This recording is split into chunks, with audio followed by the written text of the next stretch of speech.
Welcome to Fintech Uncut, the quiz show with candid commentary on the biggest fintech and financial services news of the week that was. Disclaimer: this show is created purely for entertainment purposes and contains segments of sarcasm, satire, parody, and humor. Even if you don't think any of it is funny, the creators do not accept any responsibility or liability for the accuracy of any content shared and reminded you to always fact-check everything yourself.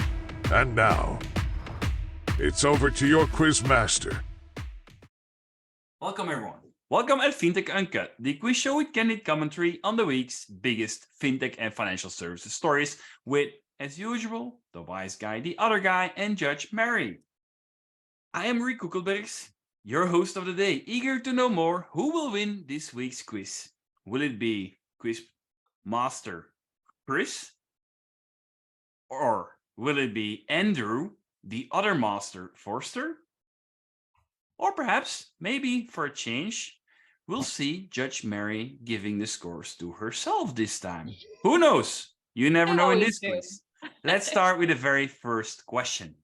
We all know the saying, an apple a day keeps the doctor away. Why does this suddenly sound very, very old school to me? And bear in mind, guys, it's a fintech quiz. Oh, damn it. I was just about to say, because during COVID, it was a walk a day keeps the doctor away. But recent research, only released yesterday, has proven scientifically that a glass of red wine a day keeps the doctor away. Massive health benefits for one glass of red wine a day. But you've just said it's a fintech show, so bugger. Most that's quite funny because I actually try and eat a bunch of grapes every day that's squashed and put into what's called a bottle of wine. So that works for me. Does it work? Yeah, I haven't been to the doctor for years.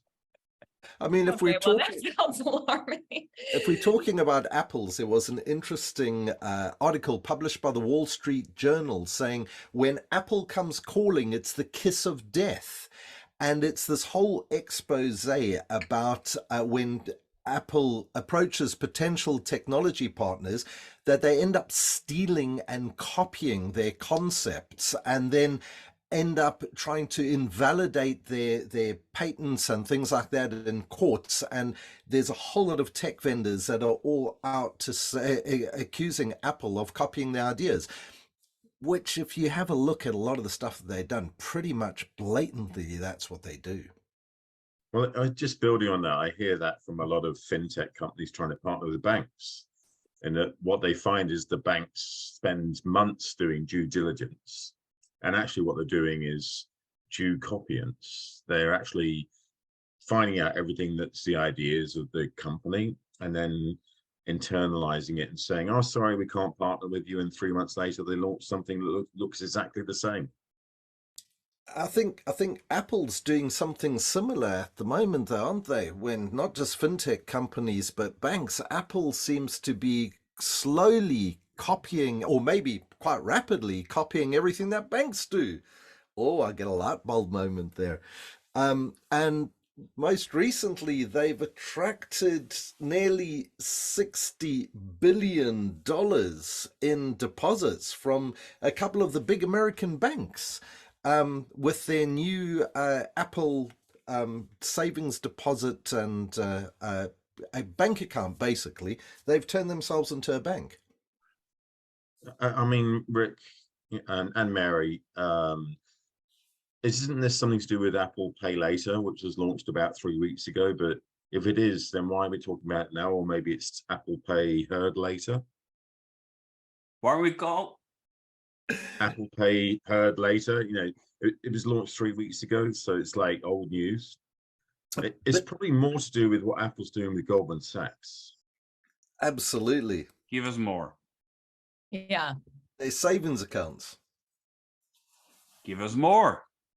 They're giving a really good rate of return of interest on savings accounts. Yes, that is correct, isn't it, Judge Mary? And as a result, have attracted 60 million in deposits. Sorry, 60 billion in deposits. apparently from a lot of the major banks that the deposits have flowed from straight into Apple, because theirs is by far the highest interest rate on the market at the moment. So in a way, going back to the question, why does an apple a day keeps doctor away suddenly sound very old school, is because an apple a day keeps the bank away. Yeah, but what's weird is it's all to do with their relationship with Goldman Sachs, and yet Goldman Sachs have also announced this week that they're jumping out of savings and retail banking because they're losing money hand over fist. Quarterly earnings were down 19%, and they booked a $470 million loss on Marcus loans. So I don't really know where Goldman Sachs sits in this equation, except they obviously love Apple, or an apple a day. Could it Well- be that because they work with Apple, they don't have to deal with all the marketing and sales aspects of retail banking, which they now outsource to Apple, so they just have to deliver the products, Yeah, but and the service which they're not good at, they can just give it to someone else? They're not making money. They're losing money hand over fist. And everything I've seen in the last year has said that Goldman Sachs wants to give up on Marcus and Apple and all of those operations. So I don't understand why they're doubling down in offering a savings rate that's the leading rate in the US, 4.15%, when they want to get out of this space. Yeah. You Well- wonder, is that Goldman Sachs offering it, or is that Apple incentivizing that? Good question. Apple's got Yeah. the money. I mean, at the end of the day, Apple's probably funding that, surely. Well, And Isn't then- it also limited to the people that use the buy now, pay later of Apple? It's not only the buy now, pay later of Apple, it's the Apple card, isn't it? It's Yeah. you have to have the US only Apple card, and now you can open one of these deposit accounts. So it's not Yeah. just the BNPL one. Mm-hmm.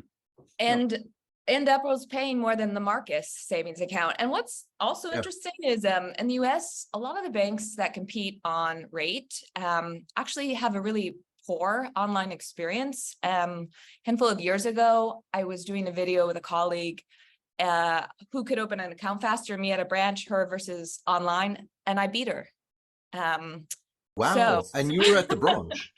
Yes, she got caught That's up in shocking. some, we have to follow up with you. So I think Apple's especially interesting because you can sign up pretty dang fast. And that's something that's not true with a lot of the banks that pay great rate here.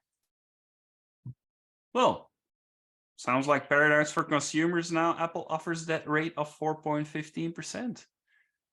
All right, points. Next- Oh yeah, points. Rick, I'm a little torn here. Sorry. 5 and 5. I'll save judgment for soon.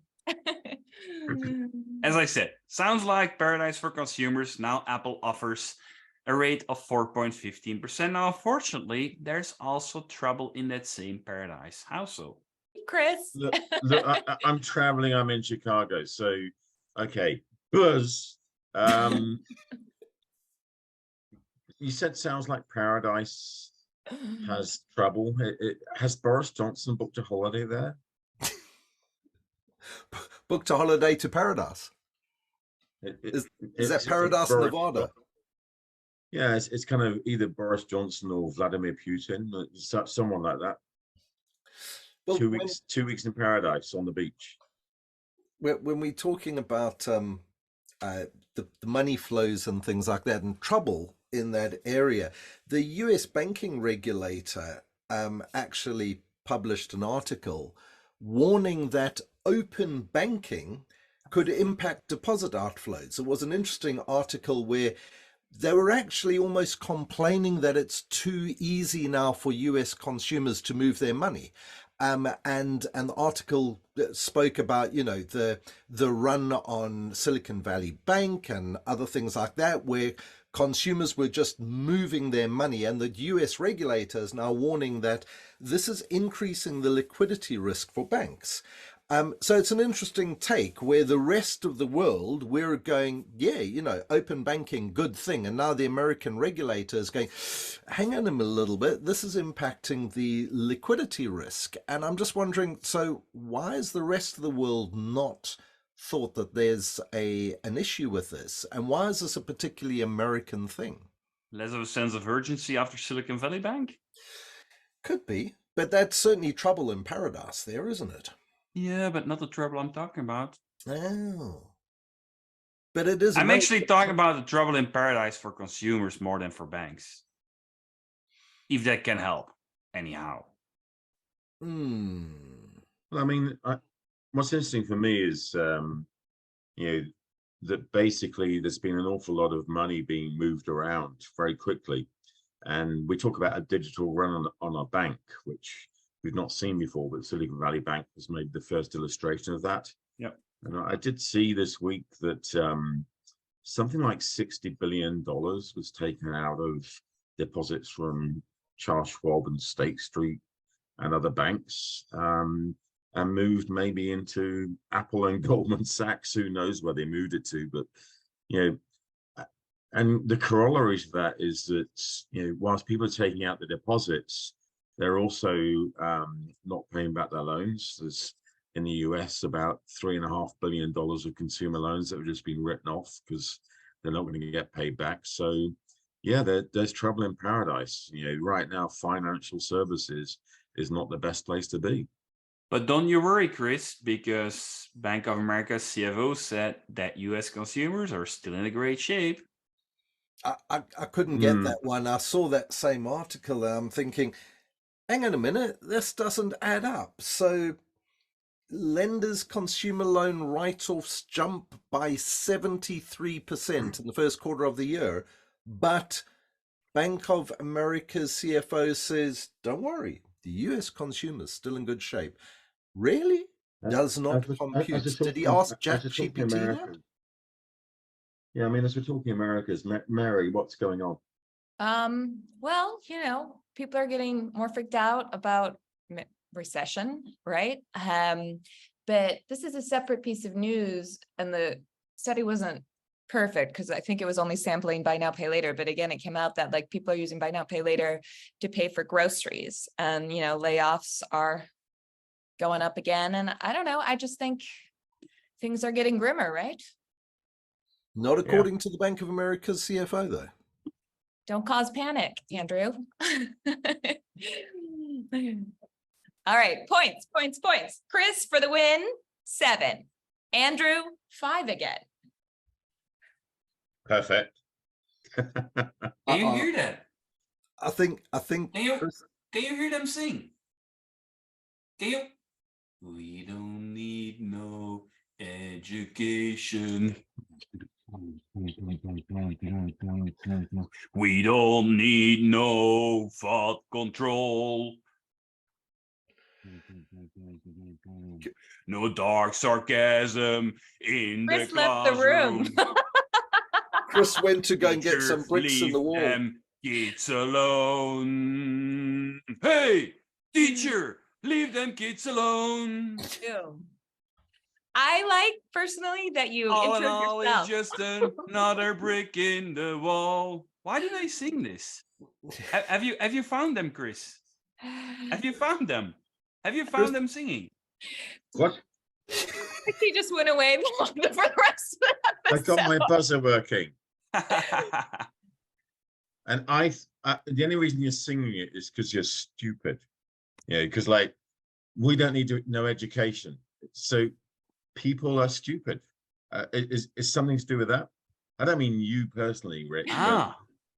Is it just people are idiots? It's to do with people Chris, people don't need education anymore because ChatGPT knows everything. So why do people need education?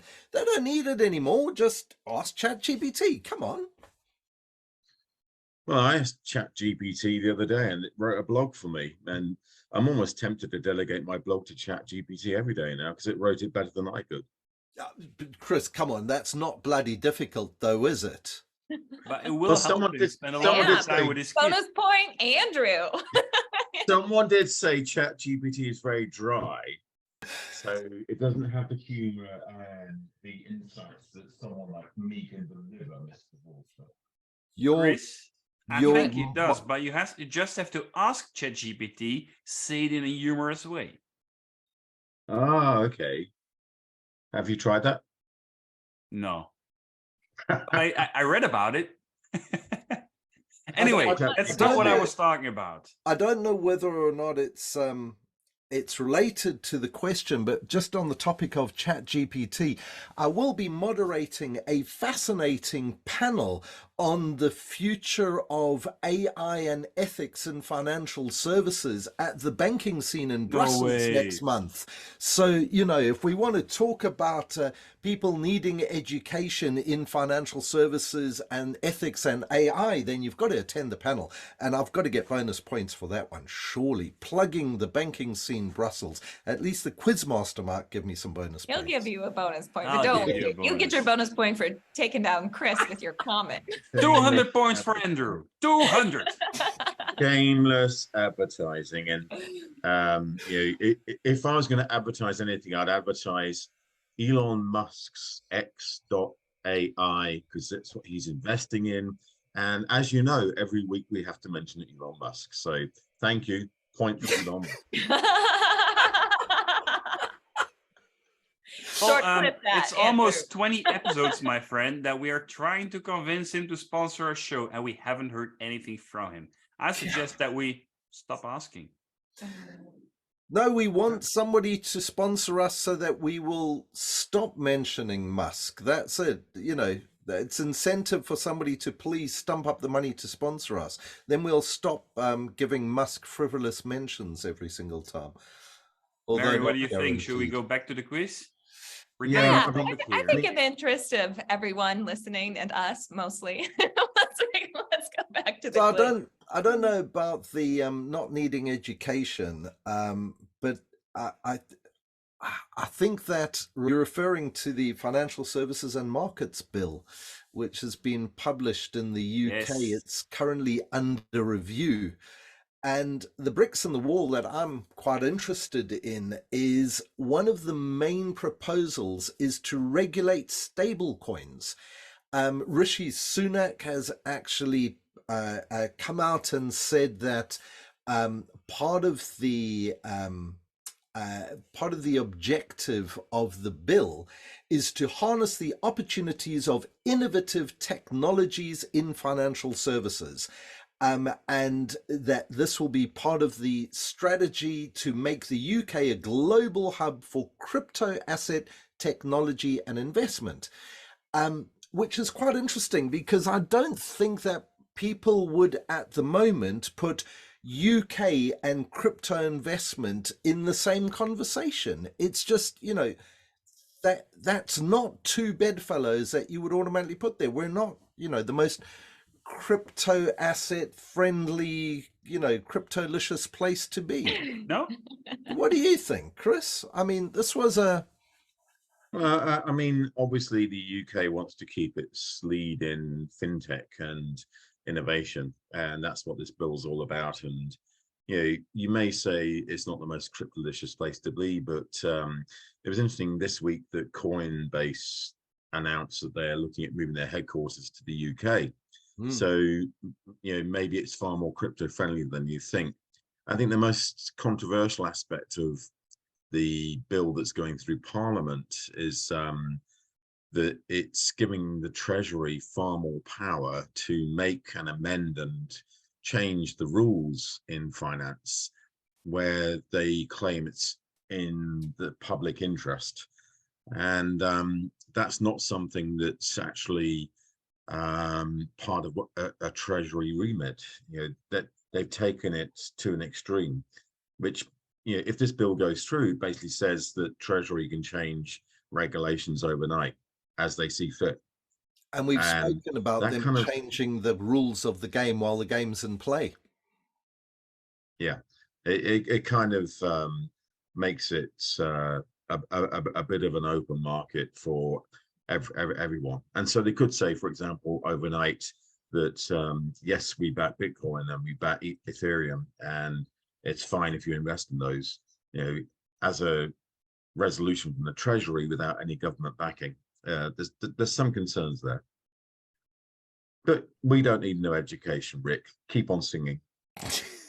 I don't have any more songs, but I have another saying to discuss that can help. But first, the points. All right. I want you to both know you both got a bonus point. Andrew for the comment, Chris for that thing.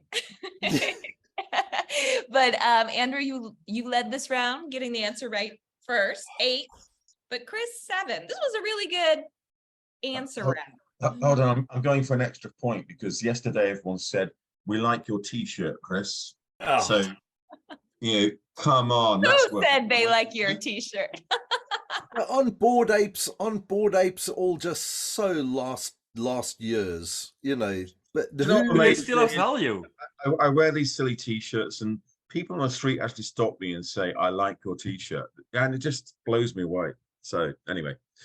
Off topic, do these apes still have value? Ask Justin Bieber. It depends which one you got. This one is better than yours. Yeah, that one that Chris has got is worth about €5 because it's on his shirt. Anyway, next question. It's not about monkeys, not about apes. However, after the story about the apple and the doctor, another saying broke down, and that saying was "sell in May and go away." What happened this time? Got you there first. Is this the kind of a thing where the financial execs of places like First Republic completely ignore that advice because they all sold their stock the month before First Republic Bank crashed and got into trouble? As a matter of fact, they sold over $12 million of their stock a few days before the crash, and the First Republic Bank had to be bailed out. So clearly they weren't listening to the advice, and this is all coming out now, and maybe there should be a little bit of investigation around insider trading there. If only That's not I very knew. funny. Sorry? That's not very funny. No, it's not very funny, but it's true. I mean, The I next thought part of the answer.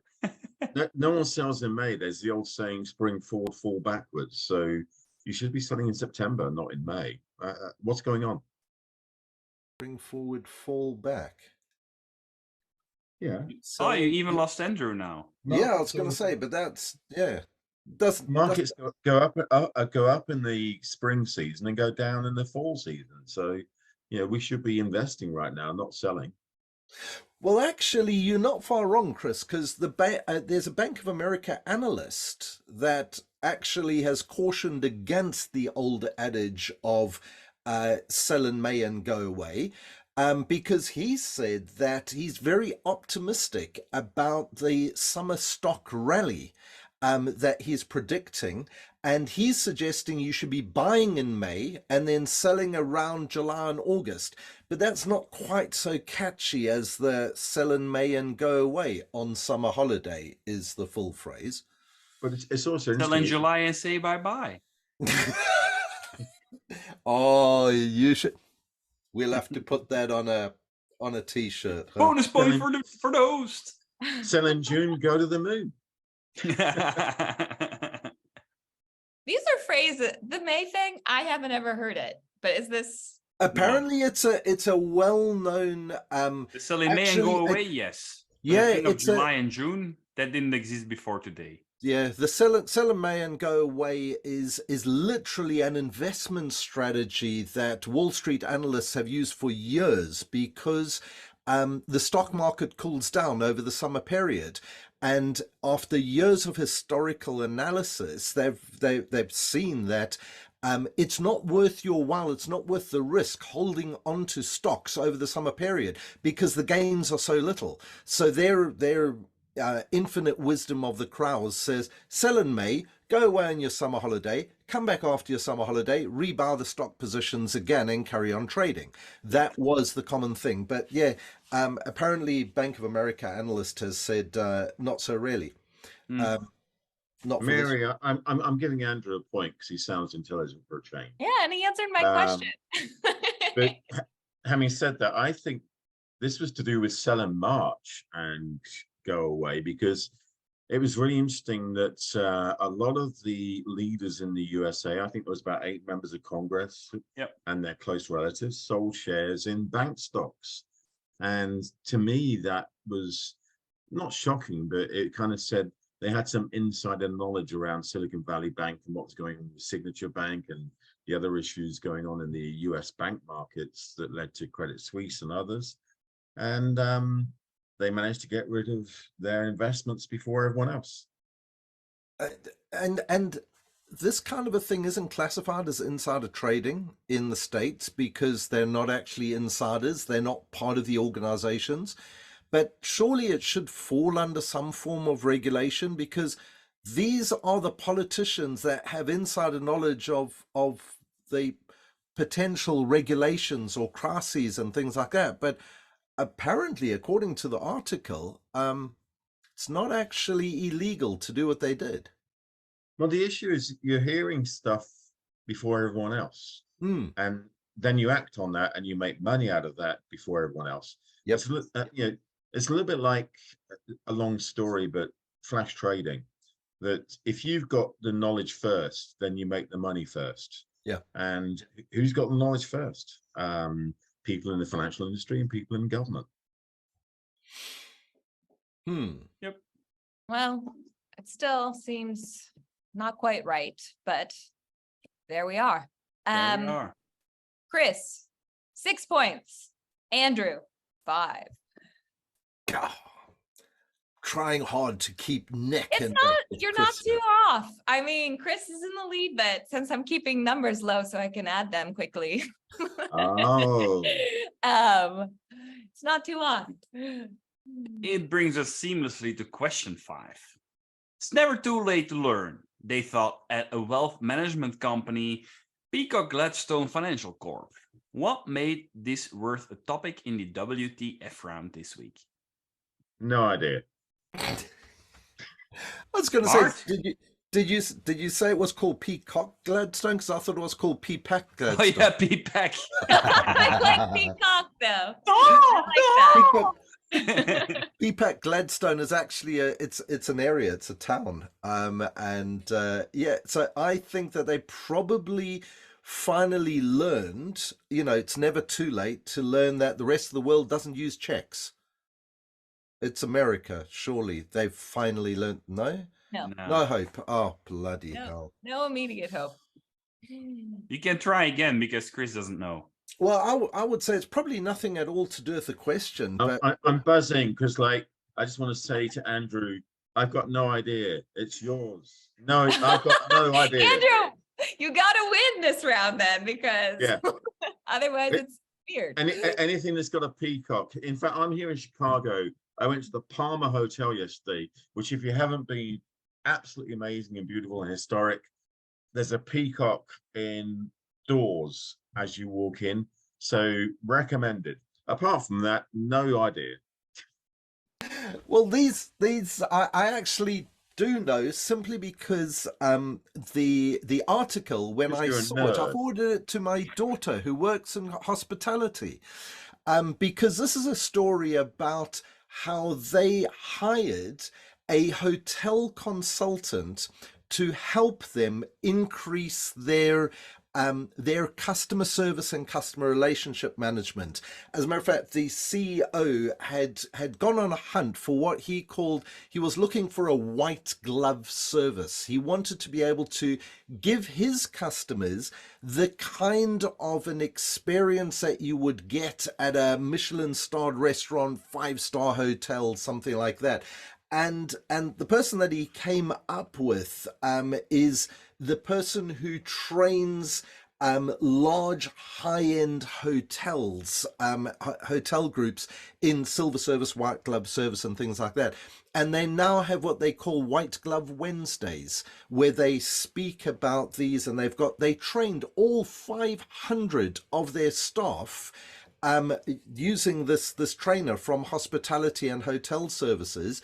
They trained them how to be better customer relationship people and how to manage customer relationships better. Fascinating crossover of how the skills from hospitality industry can be transferred into financial services. So I sent that to my daughter who works in hospitality and is looking to get out of hospitality right now into financial services. Maybe, Chris, they may be interested in your digital transformation training. I'm not sure. I mean, it was fascinating hearing that, because UBS some years ago issued a manual, which I blogged about because I got a copy of the manual, which is what you need to wear if you're in wealth management. And for the men, it explained exactly the suits and the tie and the collar and the haircut you had to have. And for the ladies, how long your skirt or dress should be, and what makeup you should wear. It's quite interesting because they're saying, and there's a rebellion against this, that the traditional wealth management industry says that you have to behave in a specific manner, and if you don't, you get sacked. And I've seen that across the industry. Do they say anything about apes? No, but they did say something about earrings and nose piercings, which is a bit of a shock, as I want to go and get one now. And tattoos. Should you have a No, tattoo? don't share it. Well, look, I can bring it out. No, okay. Into our deeply uncomfortable moment. Chris, Minus points. You were going to get a 0 because you passed on the question, but I really enjoyed that story. Tattoo? Well, did I enjoy it, or was I horrified by it? You ended up with 2 points for that aside. Not to be clear, not pointing to your hit. But I got 10. I got 10. Right? You got 8. So Andrew, it's 27-31, and you are in the lead, my friend. Uh-oh. Okay, last round. I'm gonna win it. But watch out. Next question has to do with digital transformation. I'm told that Chris is pretty good in I'm buzzing talking about away. digital transformation. He's buzzing off already. Looks like biometrics are not that trustworthy after all. How did the bank in the UK come to that conclusion? Okay, I think this is because of what happened in Northern Ireland, and that they were launching iris recognition as a biometric, but due to the accent, people thought it was arse recognition. And so, pay by arse is difficult. It's too cheeky, and basically no one wants to pay by arse. Yeah, but the guys at Money 2020 managed to put the pitch together for Pay by Arse, and they were getting investment proposals for Pay by Arse. You've seen the video. You've seen the video. Yeah. Absolutely. I've got the T-shirt, actually, the Pay by Arse T-shirt. And whose arse is on it? Nobody's arse. Oh. Just a place for you to put yours. Well, actually, you should know whose arse it was, because it's arse recognition. But I think that a bank came to that conclusion by just watching any Hollywood movie. I mean, all the Hollywood movies, we know that biometrics just don't work, right? We've had everything from fingerprints being stolen off beer glasses to people's eyes being poked out on the end of a pencil and held up, and face off, where people's entire faces have been ripped off. And But Andrew, not one movie with arse recognition. You're right there. Maybe there's a gap in Hollywood. There is a gap in Hollywood.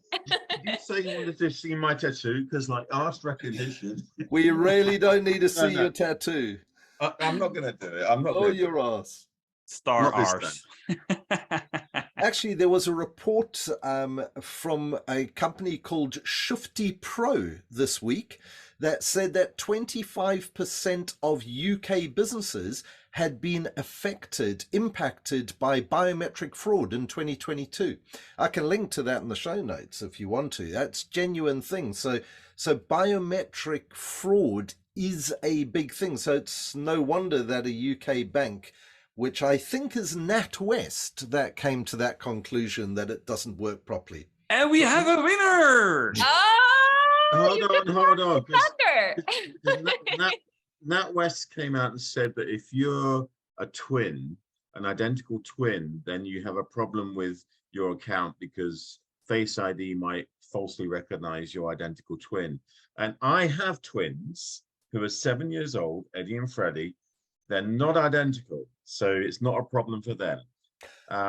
But it's interesting that, you know, it's very easy to do fakes and biometrics by, not fake, but, you know, by way of example, if you're asleep, I can take your finger or your face on the phone and open your account.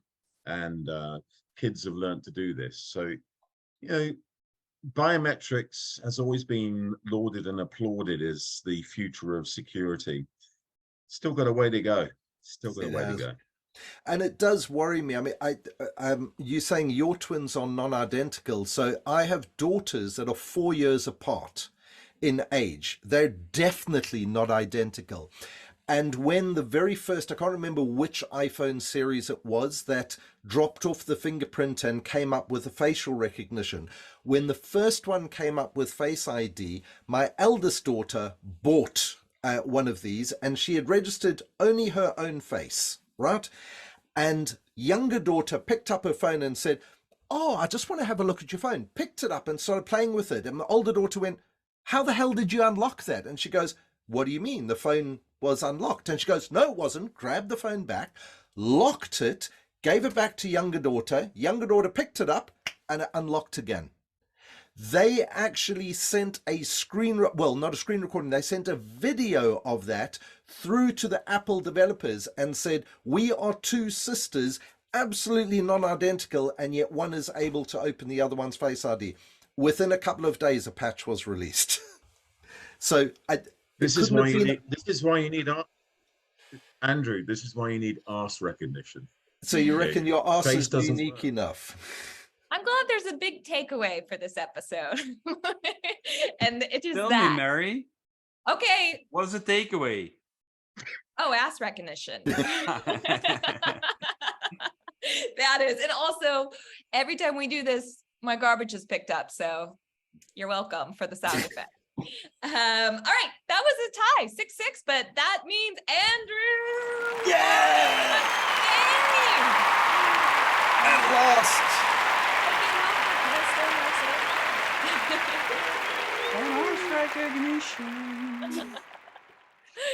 Thank you all, everyone. I cannot wait for more international fintech news coming soon. If you like our show, make sure to register on our website for the newsletter to be the first to know about the new episode. As a big fan, don't forget to watch our merchandise on that same website. Don't forget to subscribe on whatever channel you're on. This was the 19th episode of Fintech Uncut, and we hope to entertain you, your colleagues, your friends, your connections and followers, your boss, your whatever, your rabbits, cats, dogs, and many more very soon again.